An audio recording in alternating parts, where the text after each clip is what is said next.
नमस्कार, आप सभी का हमारे यूट्यूब चैनल पर स्वागत है। आज हम बात करेंगे बदलते मौसम में खाँसी-जुकाम के बारे में और इसकी जानकारी देने के लिए हमारे साथ हैं इलेक्ट्रोहोमियोपैथ अनिल कुमार श्रीवास्तव जी। नमस्कार डॉक्टर साहब। नमस्कार जी। डॉक्टर साहब हम जानना चाहेंगे खाँसी-जुकाम क्या है? जब भी हमारे श्वसन तंत्र में कोई इरिटेशन आ जाए, कोई अवरोध आ जाए, हमारी श्वास प्रक्रिया प्रभावित होने लगे, उसमें कोई ब्रेकनेस आ जाए, तो इसको हम खांसी कहते हैं। यानी जब कभी भी हमारे नाक से लेकर के, क्योंकि अंदर जो हमारे नाक से लेकर हमारे फेफड़े तक का जो मार्ग है, ये हमारे यहाँ गले पर जाकर के, जिसको एपिग्लॉटिस कहते हैं, वहां पे जाके हमारा आहार नाल और श्वसन नाल ये दो पार्टों में बढ़ जाता है, लेकिन बीच में यहाँ पे एक होता है, दोनों जाकर के एक जगह मिलते हैं, फिर वहां से अलग अलग मार्ग से अलग जाते हैं। तो एपिग्लॉटिस एक वाल्व होता है। कभी कभी ऐसा होता है कि वो वाल्व भी हमारा डिस्टर्ब हो जाता है कि हम भोजन कर रहे हैं और अचानक वो वाल्व नहीं खुल पाया, या हम पानी पी रहे हैं, हमारा वाल्व नहीं खुल पाया, तो हमारे जो श्वसन मार्ग है उस मार्ग के अंदर कोई और उत्पन्न हो जाए, उस समय भी खांसी आती है। लेकिन जो आमतौर से सीजनल खांसी है या मौसम के बदलने पे जो खांसी आती है, सर्दी जुकाम बुखार में जो खांसी आती है, उस खांसी का प्रमुख कारण यह है कि हमारे श्वसन तंत्र में, पूरे श्वसन मार्ग में, हमारे नाक से लेके फेफड़े तक के बीच में हमारी ब्लड कैपिलरीज पर कोई अवयव आ गया हो, या हमारे श्वसन तंत्र में कोई चीज फंस गई हो, धूल के कण आ गए हो, या कफ या बलगम वहां पे बार बार आ रहा हो जो श्वसन प्रक्रिया को प्रभावित कर रहा हो, तो खांसने से स्वतः ही ये बाहर निकलने का प्रयास करते हैं। ये क्योंकि प्रकृति ने हमारे शरीर को हर तरीके से इम्यूनिटी पावर देने के लिए और उसको सुरक्षित बनाने के लिए अपने तरीके अपना रखे हैं। खांसी एक हमारी अनैच्छिक क्रिया जो हमारी इच्छाओं पर आधारित नहीं है। जब भी हमारे श्वसन मार्ग में कोई भी अवरोध होगा तो हमको खांसी आएगी, हमारे नाक में कोई अवरोध होगा हमको छींक आएगी, हमारा कोई इरिटेशन ऐसा हो जाएगा जहां पे हमको ईचिंग प्रॉब्लम, गले में लग रहा है खराश हो रही है, गला खराब हो रहा है, तो इस समय जो खांसी आएगी वो हमारे श्वसन मार्ग में होने वाले इरिटेशन के कारण होता है। या हम ये कह सकते हैं कि हमारे ब्रोंकस कैपिलरीज में अगर कोई पदार्थ फंस गया है, या वहां पे कोई अवरोध उत्पन्न हो गया, या लंग्स में जो प्रेसिपिटेशन होता है, या वहां पे कोई बलगम का पार्ट फंस गया, या गाढ़ा कफ हमारा म्यूकस मेम्ब्रेन वहां फंस गया है, तो ये खांसी में गिना जाता है और इसी से खांसी आती है। अब खांसी हमारी दो प्रकार की होती है, एक सूखी खांसी होती है और एक गीली खांसी होती है। सूखी खांसी में क्या होता है कि हमारे सीने पर या हमारे फेफड़े पर बहुत ज्यादा दबाव नहीं पड़ता है, हम खांसते रहते हैं, हमको खांसी आती रहती है लेकिन बलगम नहीं निकलता है। और इस तरह की खांसी हम ये मान के चलते हैं कि धूमपान करने वालों को, या धुएं का अचानक कोई अवरोध आ जाए, या आप किसी ऐसे मार्ग से निकल रहे हैं जहां पर बहुत प्रदूषित वातावरण है, वहां पे भी आपको खांसी आ सकती है। लेकिन जो गीली खांसी होती है उसमें कफ आता है, हम कफ को जब निकालते हैं तो हमारे फेफड़े पर एक एक्स्ट्रा प्रेशर पड़ता है, हमारे सीने पर दर्द होता है, हमको लगता है कि हमारा कलेजा बाहर आ जाएगा, जिसको आम बोलचाल की भाषा में कहते हैं, सीने में दर्द उठने लगता है। खांसने के बाद बलगम निकलता है तो पेशेंट को राहत होती है। इस तरीके के जिसको हम कह सकते हैं कि एक होता है नॉन प्रोडक्टिव, जिसको हम सूखी खांसी कहते हैं, और एक होता है प्रोडक्टिव कफ, जिसमें जो है कफ निकलता है। तो ये जो दो प्रकार की खांसी है, बाद में अगर इस खांसी को हम बहुत हल्के से लेने लगते हैं तो बाद में ये सिर्फ दूसरे रोगों में कन्वर्ट होने की इसकी संभावनाएं बढ़ जाती है। विशेष करके खांसी जब लगातार 2 महीने 3 महीने तक बनी रहे और लगातार कफ हमारा निकलता रहे, कफ का कलर हमारा पहले हल्का सफेद हो, फिर हल्का पीला हो जाए, फिर गाढ़ा हल्के हरे में रंग में आ जाए, या कभी कभी कफ में हल्का सा ब्लड दिखाई पड़े, तो फिर हमको किसी निकटवर्ती अच्छे फिजिशियन से, जो गले के विशेषज्ञ हो या श्वसन तंत्र के विशेषज्ञ हो, हमको, या फिर ट्यूबरकुलोसिस का कोई अच्छा जानकार डॉक्टर हो, यानी जो आपके क्षय रोग विशेषज्ञ होते हैं, उनको भी एक बार चेकअप जरूर करा लेना चाहिए। अगर खांसी लगातार 1 महीने से ज्यादा बढ़ रही है तो विभिन्न दवाओं को करने के बाद भी वो नहीं रुक रही है, जो छोटे मोटे प्रिकॉशन, उन प्रिकॉशन के बाद भी अगर खांसी नहीं रुक रही है, कभी कभी क्या होता है कि निमोनिया के पेशेंट होते हैं, निमोनिया में हमारे पूरे के पूरे श्वसन मार्ग में कफ का जमाव बढ़ जाता है, म्यूकस मेम्ब्रेन का जमाव बढ़ जाता है, या हमारे फेफड़े पर के आसपास जो है उसकी म्यूकस मेम्ब्रेन स्वेल कर जाती है, फेफड़े में शोथ होने लगता है, गले में शोथ होने लगता है, दर्द होने लगता है, हमारा टॉन्सिल बढ़ जाना, सर्दी खांसी जुकाम आमतौर से बदलते हुए मौसम में हो जाना। तो जब भी म्यूकस मेम्ब्रेन का कोई इरिटेशन या कोई जमाव हमारे गले के आसपास होता है, या कफ हमारा फंसा होता तो ये हम खांसी नहीं गिनते हैं। डॉक्टर साहब हम जानना चाहेंगे कि जैसे जिस हिसाब से सर्दी कहते हैं बदलते मौसम में, सर्दी में अगर खांसी और जुकाम हो रहा है तो उनको कैसे सावधानी रखें जिससे हम इनसे बच सकें? जी जी, पहले तो हमें जान लें कि जो जुकाम खांसी के आम कारण क्या होते हैं। एक कारण तो मैंने आपको बताया कि इरिटेशन होता है गले में, लेकिन दूसरा कारण हो सकता है कि हमको सर्दी जुकाम लगातार बना रहे। सर्दी जुकाम के लगातार बने रहने से हमारे गले में जो कफ का सेक्रेशन है म्यूकस मेम्ब्रेन का, क्योंकि जो वायरस इन्फेक्शन होता क्या है, थोड़ा सा मैं इसको एक्सप्लेन कर दूं कि हमारे शरीर पे जब भी बाहरी जीवाणुओं का, वायरस का, बैक्टीरिया का या फंगस का इन्फेक्शन होता है, उस इन्फेक्शन से हमारा शरीर पहले स्वयं लड़ता है। और लड़ने की जो प्रक्रिया, जैसे जुकाम जब हमारा होता है तो उस जुकाम में जो हमारा बलगम निकलता है वो हमारे बॉडी की एक एक्स्ट्रा ऑर्डिनरी एनर्जी को बाहर निकालता है, जिससे हमको ताकत या एनर्जी हमारी इन्वॉल्व होती है, वहां पे हमारी ऊर्जा खर्च होती है। लेकिन प्रकृति क्या करती है, प्रकृति इस बलगम को बाहर निकाल के उस वायरस के इन्फेक्शन को कम करती है। यानी अगर कफ हमारे फेफड़े में जमा रह जाएगा तो वो हमारे लिए आगे कई रोगों का जन्म देगा।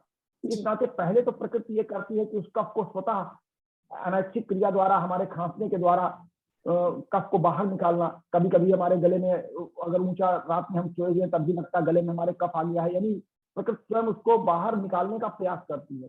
तो जब सर्दी खांसी जुकाम होता है तो म्यूकस मेम्ब्रेन के माध्यम से जो वायरस का इन्फेक्शन हमारे गले के नीचे न उतरने पाए, वही म्यूकस मेम्ब्रेन निकल के बाहर निकलना चाहता है, जिससे हमारी नाक जो बहती है या हमारे नाक में जो हमको इरिटेशन होता है या अवरोध उत्पन्न होता है, तो ये नाक का बाहर निकलना भी, यानी नाक का बहना, वायरस इन्फेक्शन के बाद अगर नाक बह रही है तो ये एक अच्छे लक्षण है। लेकिन अगर नाक नहीं बह रही और जुकाम आपका बढ़ता जा रहा है, कफ आपको खांसी बढ़ती जा रही है, तो ये फिर दूसरी ओर कन्वर्ट हो सकता है। दूसरा कारण हो सकता है कि हमारे कभी कभी क्या होता है, खांसी के बड़े अच्छे एग्जाम्पल देखे गए हैं कि कहीं हम ऐसे स्थान पर बैठे हैं जहां पर हमें यूरिन पास करने में हमको प्रॉब्लम हो रही है, हम उसको कुछ देर तक रोके पड़े हैं, या हमको टॉयलेट जाना है, हम टॉयलेट नहीं जा पा रहे हैं, हम जबरदस्ती उसको रोके पड़े हैं, तो उससे हमारे ब्लड वेसल्स पर प्रेशर पड़ता है, और ब्लड वेसल्स पर प्रेशर पड़ता है तो हमारे लंग्स पे जाके प्रेशर पड़ता है, क्योंकि लंग्स क्या करता है, ब्लड को हीमोग्लोबिन की सप्लाई करता है। हीमोग्लोबिन जो ऑक्सीजन से खींचता है वो जाकर के ब्लड के हीमोग्लोबिन से रिएक्शन करके ऑक्सी हीमोग्लोबिन बनाता है। तो जब हमारे ब्लड का एटलीस्ट तो कोई जोर पड़ता है तो वो जाकर के हमारे फेफड़े पर दबाव डालता है। फेफड़े पर दबाव डालने से क्या होता है कि जब वहां पे जो कफ भरा होता है वो कफ बैक होने लगता है, यानी वो अपने आप स्वयं ऊपर की ओर उछाल लेता है, वो आके हमारे गले की ओर आता है तो हमको खांसी आने लगती है। यानी ये भी एक कारण देखा गया है। और ट्यूबरकुलोसिस के रोगी होते हैं उनको भी खांसी देखा गया है। निमोनिया हो जाए उसमें भी खांसी के चांसेस होते हैं। या हमें कह लें कि हमारे गले में लैरिंक्स में या फायरिंग्स में, लैरिंक्स हमारा ये ट्रेकियल पार्ट है जिससे हम बोलने का काम करते हैं, और फायरिंग्स हमारा जो भोजन को अंदर ग्रहण करने का है। इन दोनों पार्ट का एक स्थान पे हमारे गले में यहाँ एपिग्लॉटिस के पास दोनों का एक ज्वाइंट होता है, इस पर भी अगर कोई अवरोध आता है तो भी हमको खांसी होती है। अब सवाल आता है कि हम इनसे बचे कैसे। तो जितने कारण हैं इन्हीं कारणों से हमको बचना है। पहला कारण जैसे हमने कहा सर्दी खांसी जुकाम होता है, तो सर्दी खांसी जुकाम अगर होता है आपको बार बार होता है तो निश्चित रूप से फिर आपको अपने किसी फिजिशियन सलाह लेनी चाहिए कि आप बार बार सर्दी खांसी जुकाम से क्यों होते हैं। हमारे शरीर में जो सर्दी लगने के 3 पॉइंट हैं। एक तो हमारे कान के अंदर से सर्दी प्रवेश करती है, हमारे पैर के तलुओं से प्रवेश करती है, या हमारे पीठ के पोर्शन से सर्दी प्रवेश करती है। ये 3 पोर्शन ऐसे हैं जहां पर हम सर्दी से ज्यादा इफेक्टिव होते हैं। इन तीनों पोर्शन को बदलते हुए टेम्परेचर में अपने आप को कान गर्म रखें, कान को ढके रखें। विशेष करके कान, नाक, कान, गला तीनों का अंदर से आपस में संबंध बना हुआ है, इसीलिए हमारे यहाँ ENT सर्जन होते हैं, ईयर नोज एंड थ्रोट का एक ही डॉक्टर होता है। तो नाक में हमारे इन्फेक्शन होगा कोई तो भी हमारा कान इफेक्टिव होगा, कान में इन्फेक्शन होगा तो नाक इन्फेक्टिव होगा, और नाक कान दोनों से हमारा गला जुड़ा हुआ है। गले, हमारे कान से एक नली आती है हमारे गले की, जो एक्स्ट्रा साउंड हमारे वेव आते हैं वो हमारे गले से निकल करके बाहर निकल जाते हैं, जिससे कान की सुरक्षा रहती है। कान पर अतिरिक्त कोई जोर या ज्यादा जोरदार आवाज नहीं होती, इसके लिए हमारा एक स्पेशियल कैनाल होता है जो आकर के गले में खुलता है, तो और फिर वो नाक से संबंधित होता है। तो नाक, कान, गले में अगर तीनों में से किसी में भी कोई इन्फेक्शन है तो हमको स्वाभाविक है कि हमको फिर अपने आप को ये मान लेना चाहिए कि हम जुकाम से पीड़ित हो रहे हैं। अगर हम नाक, कान हमारा खुला हुआ है तो भी हमको दिक्कत है, नाक से हम ठंडी हवा ले रहे हैं तब भी दिक्कत है। और इसीलिए पहली चीज ये है कि हमको गर्म पानी का प्रयोग करना है पूरे बदलते मौसम में, हल्के गुनगुने पानी का। ऐसा पानी हो जो खौलता ना रहे, बहुत गर्म ना रहे, हम उसको स्वाद लेकर के पी सके, और कान को और अपने गले को पूरा गर्म कपड़ों से ढके रखें, पीठ को अपनी सुरक्षा दें, पीठ पर गर्म कपड़ों का प्रयोग करें, तो कोशिश करें कि हम सर्दी खांसी जुकाम से बच सकते हैं। हमें कह सकते हैं कि बॉडी में खांसी का आना या सर्दी खांसी जुकाम का बार बार होना, ये माना जा सकता है कि बॉडी की इम्यूनिटी पावर डाउन हो रही, तो हमको पौष्टिक आहार विशेष करके सूखे मेवे और शाक सब्जियों का, जो मौसमी फल है या मौसमी शाक सब्जियां, उनका प्रयोग करें। बॉडी में जो पौष्टिक आहार है उनसे हमको पोषक तत्व मिलेंगे, तो हम अपनी बॉडी को सुरक्षित रख सकेंगे। जी। और सर्दियों में हाथ पैरों में गर्म तेल की मालिश कर लेना, नमक, हल्का सा नमक डाल करके इसमें, या गले में अदरक लेकर के चीस लेना। अदरक क्योंकि पौधा ही है, तो इस नाते अदरक का सेवन हम कर सकते हैं गले में चीसने के लिए, गले की खराश को दूर करने के लिए। हाँ, एक काम और जो करना है कि हमको अपने जो हमारे रूटीन है डेली वर्क का, जब कभी हम डेली वर्क के रूटीन को अपने अपसेट कर देते हैं, जैसे मान लिया हमारा डेली 6 बजे उठने का क्रम है और संडे के दिन हम 9 बजे तक सो गए, तो जिसको आम बोलचाल की भाषा में कहते हैं कि ये हमारा टाइम सिक्योर नहीं हो पाया, हमको खराई हो गई, हमारा गला खराब हो गया, हमको ये सर्दी लग गई, ये भी हमको आपको सोचना होगा कि हमारे चाहे हमारा रेस्ट डे हो या हमारा वर्किंग डे हो, हमारे उठने का, नहाने का, धोने का, हमारी नित्य क्रियाओं के करने का एक निश्चित समय होना चाहिए। जब निश्चित समय दिखने लगता है तो हमारी बॉडी उसका वेट करती है। जैसे हमारा टॉयलेट जाने का जो एक निश्चित समय है 6 से 7 बजे के बीच, अगर 7 बजे के बाद हम लेट होते हैं तो अगर टॉयलेट लगा हुआ है तो हमारा अपने आप रुक जाता है, और फिर वो बहुत देर तक फिर वो अगर रुका रहेगा तो वही कॉन्स्टिपेशन बनता है। ठीक उसी तरीके से अगर हमारे नहाने का समय 8 बजे तक का फिक्स है, हम 8 बजे तक अपने शरीर पे पानी नहीं डाल रहे हैं, तो हमारे बॉडी उस तब तक वेट करते हैं उसके, क्योंकि उनको आदत हो जाती है। जैसे एक मैं थोड़ा सा इसको स्टोरी के रूप में बताऊं कि जैसे हमारे पालतू पशु होते हैं या आपके घरों में आसपास अगर बंदर होते हैं, अगर आप सुबह उनको रोटी वगैरह दे रहे हैं तो अपने समय पे आके आपके दरवाजे बैठ जाएंगे। ठीक उसी तरीके से हमारे बॉडी के प्रत्येक टिश्यू को, प्रत्येक सेल को, प्रत्येक सिस्टम को अपने आप को मेंटेन करने के लिए अपनी डेली रूटीन में वो अपने आप को फिट कर लेते हैं। और जब हम डेली रूटीन में जरा सा लेट होते हैं तो वहां की कोशिकाएं या वहां के टिश्यू या वहां के तंत्र अपने आप में अव्यवस्थित महसूस करने लगते हैं, और फिर कोई ना कोई आक्रमण उनके ऊपर हो जाता है, चाहे वायरस का हो, चाहे बैक्टीरिया का हो, चाहे फंगस का हो। यही हाल हमारे प्रत्येक सिस्टम का है। इस नाते हमको खांसी से बचने के लिए अपने आप को सर्दी से बचाना होगा। सर्दी से बचने के लिए हमको अपनी डेली रूटीन को मेंटेन करके रखना होगा, उसमें कोई परिवर्तन नहीं करना है। गर्म पानी का प्रयोग करना है, प्रदूषण से बचने के लिए मास्क का प्रयोग करना है। अपनी आंखों पर अगर हम किसी प्रदूषित वातावरण में चल रहे हैं तो आंखों पर हमको चश्मे का प्रयोग करना है, ताकि वहां से हमारी आंखों के जो लेक्रियल ग्लैंड्स हैं वो प्रभावित ना हो। मास्क पहनने से हमारे गले में और नाक से कोई इंफेक्शन बाहर का ना आवे। ये तमाम ऐसे प्रिकॉशन है जिसको किया जा सकता है, उससे हम खांसी से अपने आप को बचा सकते हैं। और खांसी अगर लगातार आपको आ रही है तो कोशिश करें कि आप अपने नाक पर जो मास्क लगाते हैं उससे आप जब गर्म हवा लेंगे, थोड़ा सा भाप वगैरह लेंगे, तो वो मास्क के अंदर से अगर आपके प्रवेश करेगी, गले को अगर थोड़ी सी गर्माहट मिलेगी तो खांसी कम आएगी, क्योंकि तब म्यूकस मेम्ब्रेन आपका थोड़ा सा सख्त हो जाता है। खांसी तभी आती है म्यूकस मेम्ब्रेन थोड़ा सा गीला हुआ तो फिर वो कब बाहर आने की कोशिश करता है, भले वो ना आ रहा हो, कब उसकी मात्रा कम हो। इस नाते हमको अपने गले और नाक के पोर्शन को, या यूं कह लें कि पूरे ट्रैकियल चैम्बर को या पूरे श्वसन मार्ग को गर्म रखने का प्रयास करना चाहिए। ये विशेष करके खांसी के रोगियों को अगर हम उनका कफ की जांच कराते हैं तो हमारी TLC और उनका ESR बढ़ा होता है, हीमोग्लोबिन उनका डाउन होने लगता है, क्योंकि कफ में लगातार WBC ही इन्वॉल्व होते हैं, तो हीमोग्लोबिन भी डाउन होता है।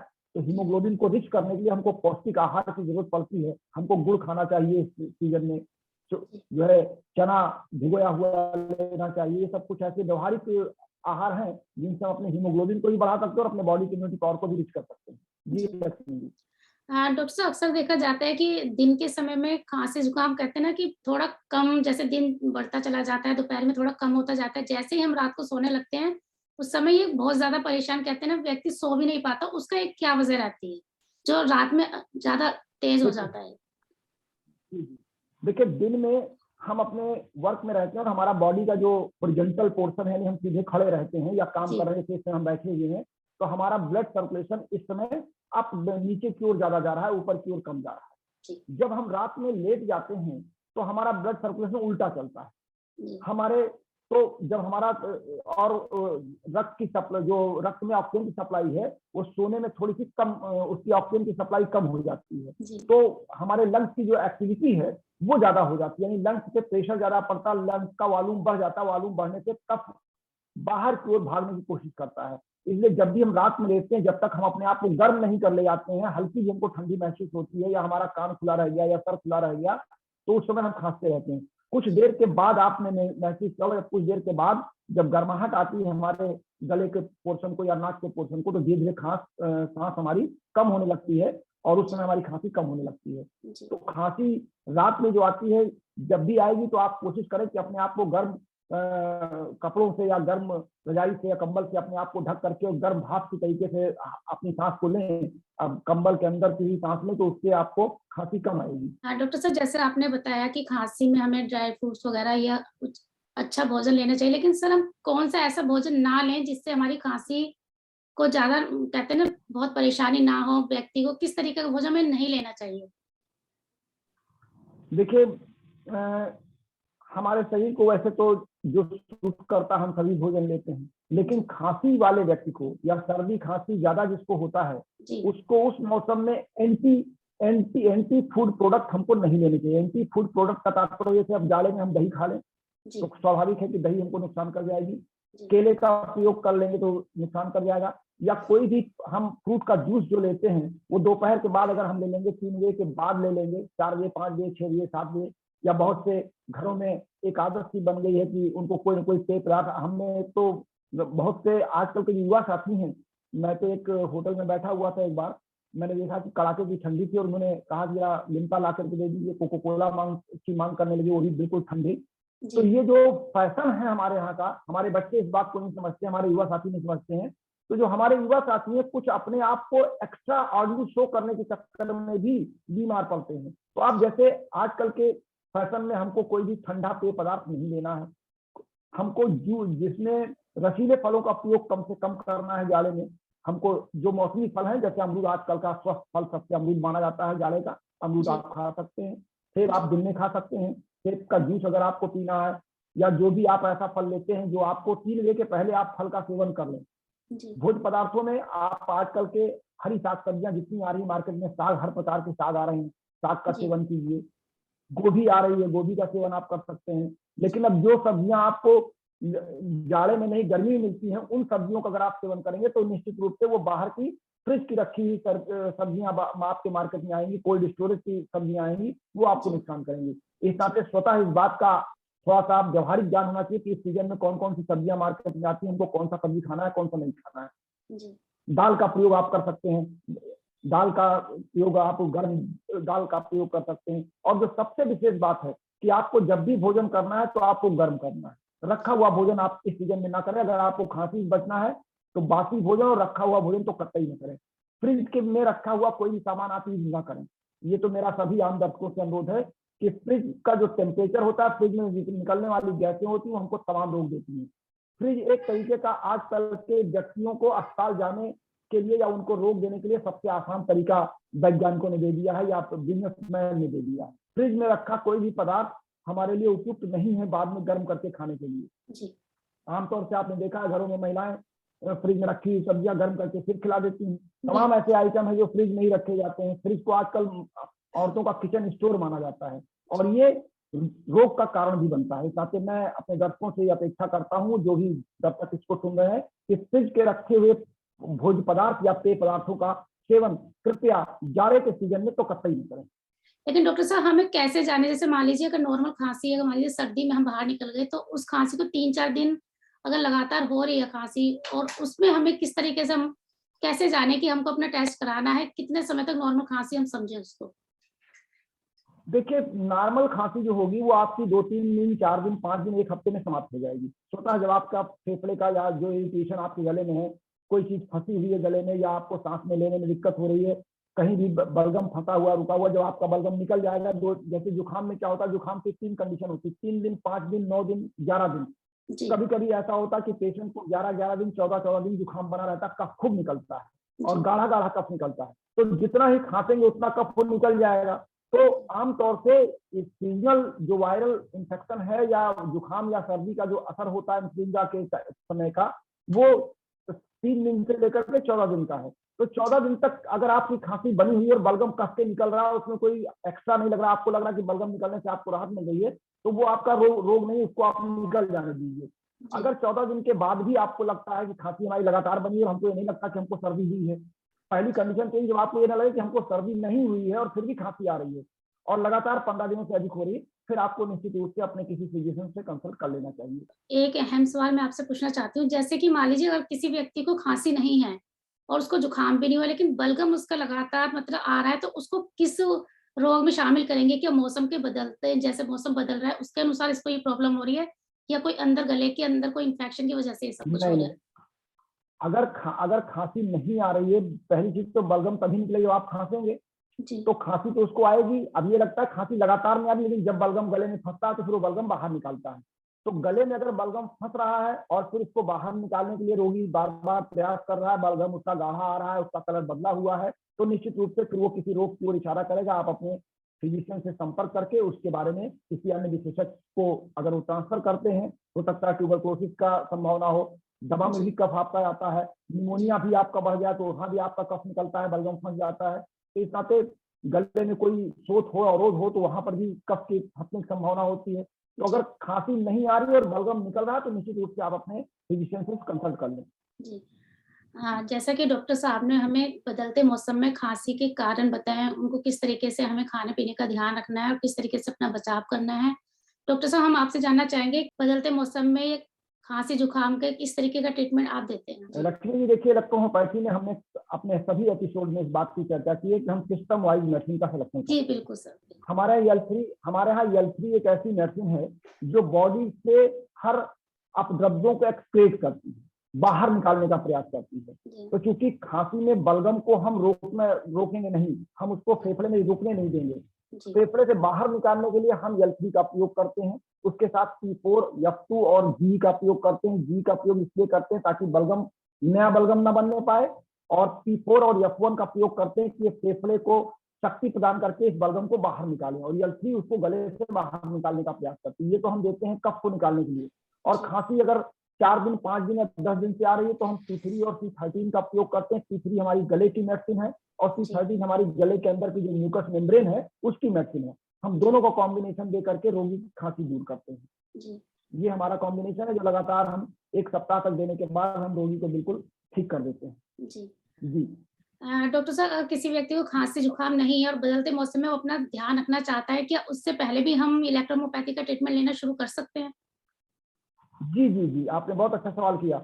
हम दवा, मतलब रोग आने के पहले अगर हम प्रिकॉशन ले लें जी, तो ज्यादा बेहतर है। अगर जी, हम लगातार T3 और T13 का प्रयोग F1 के साथ करते हैं, रोगी को हम लगातार 15 दिन पहले या 20 दिन पहले या ज्यादा शुरू होने पहले 20-25 दिन करवा देते हैं, तो उसके बॉडी की इम्यूनिटी पावर इंक्रीज हो जाती है और गले के इन्फेक्शन से वो अपने आप को बचा ले जाता है। जी। इस नाते अगर कोई आपके आसपास इलेक्ट्रोहोमियोपैथिक चिकित्सक है और मौसम बदल रहा है, तो मौसम बदलते ही आप उस डॉक्टर से कंसल्ट कर लें। उसके पास से जो इम्यूनिटी पावर को बनाने के लिए जो दवाइयां होंगी वो आपको सजेस्ट करेंगे और आप वहां से ले सकते हैं।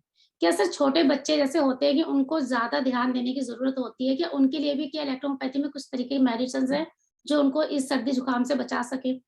देखिए लक्ष्मी जी, हमारे यहाँ कोई विशेष उम्र का कोई विभाजन नहीं है। यही दवाइयां हम बच्चों को भी देते हैं, यही दवाइयां हम युवा को भी देते हैं, यही दवाइयां हम बुजुर्गों को भी देते हैं। द केवल डोज़ डोज सर। का अंतर, जी, बच्चे बच्चे के उम्र और उसके बॉडी वेट के आधार पर हम उसके डोज को कम और ज्यादा करते हैं, जी, बस इतनी ही बात है। जी।